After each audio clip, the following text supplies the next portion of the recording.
Joining me now, Congressman Keith Self from Texas's 3rd District, the No Sharia Act.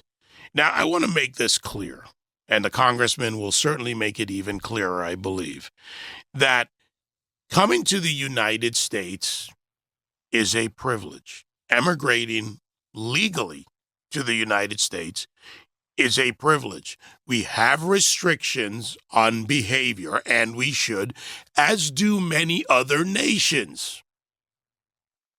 So let's start there with the discussion on what we can do within our legal immigration system to block and to deport Sharia law adherent aliens within our country. Congressman, great to have you here. Well, thank you, David. Great to be with you. And that is a great starting point because Sharia, everybody needs to understand this is not a religious issue. This is a complete civilization, a complete culture that by its very definition, its very nature, it is dominant. It wants to be dominant. It will be dominant in the culture.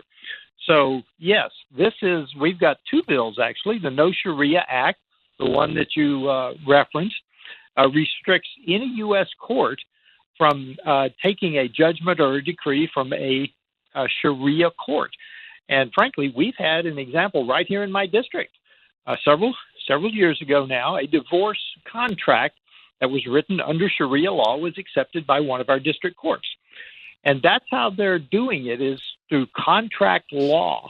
But they are starting to impose Sharia. And you got to understand some of the elements of Sharia. Honor killings of a family member that dishonors you. Women are basically second-class citizens. Child marriages, wife beatings, or they have instructions on wife beatings. So these are behaviors that are against the law in the United States and cannot be tolerated. I mean, the principle is also quite clear, and it is part of our system of government and law, that no foreign law or practice of a group supersedes United States code, local, state, or federal. Absolutely. Absolutely. The U.S. Constitution and the laws under it govern every square inch of the United States. I don't care if you're talking about Dearborn, Michigan, or you're talking about New Mexico or wherever else. Anyone else lives, the U.S. Constitution governs this country. And that's the Preserving a Sharia-Free America Act, which I introduced with Chip Roy from Texas. That would prevent all foreign nationals who observe Sharia from entering the U.S. or remaining here under legal or illegal status. We're not talking about citizens. We're talking about foreign nationals. Frankly, people say, well, there are some people that kind of just pray like under Sharia. Frankly, we are talking about the laws that violate any law in the United States under the U.S. Constitution. This is vital. And listen, I heard your last caller talking about the Communist Party. I think this is a larger issue in the United States today because North Texas, where I'm from, they are making a concerted effort to reach some tipping point. So this is, I think, one of the existential threats for our nation that people need to wake up to. That Sharia intends to be dominant over the U.S. Constitution. To go to and a little bit more of a focus on the immigration part of this, and it's pretty clear. Any alien who provides false statements under 18 U.S.C. 1001 to the Secretary of State, Secretary of Homeland Security, Attorney General, or federal agency, or in any manner within the jurisdiction of the executive, legislative, or judicial branch of the government of the United States about the alien's adherence to Sharia law shall have the alien's immigration benefit, immigration relief, or visa revoked, be considered inadmissible or deportable, and shall be removed from the United States. That is as straightforward as it gets. And I'm going to use an example which is a bit raw, but also very real. One of those practices that is illegal in the United States for citizens is named, and it is Bachabazi, primarily in Afghanistan, but in other parts of the Muslim world.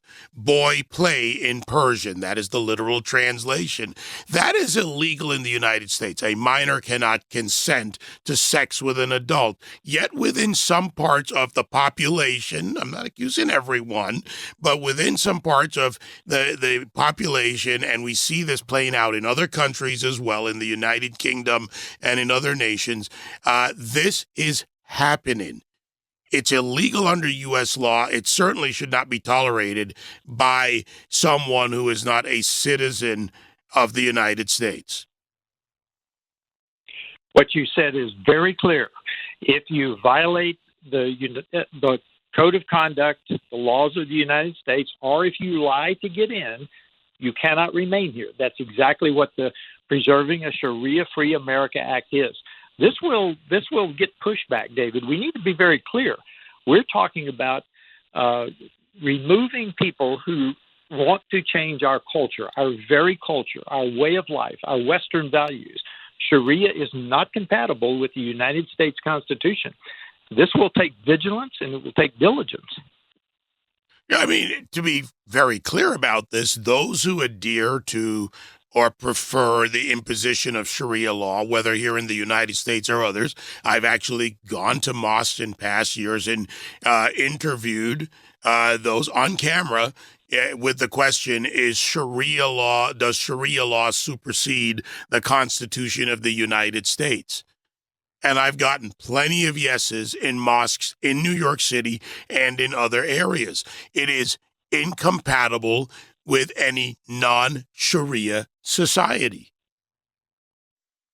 And you can look around the world to see where Sharia has been implemented. It takes over.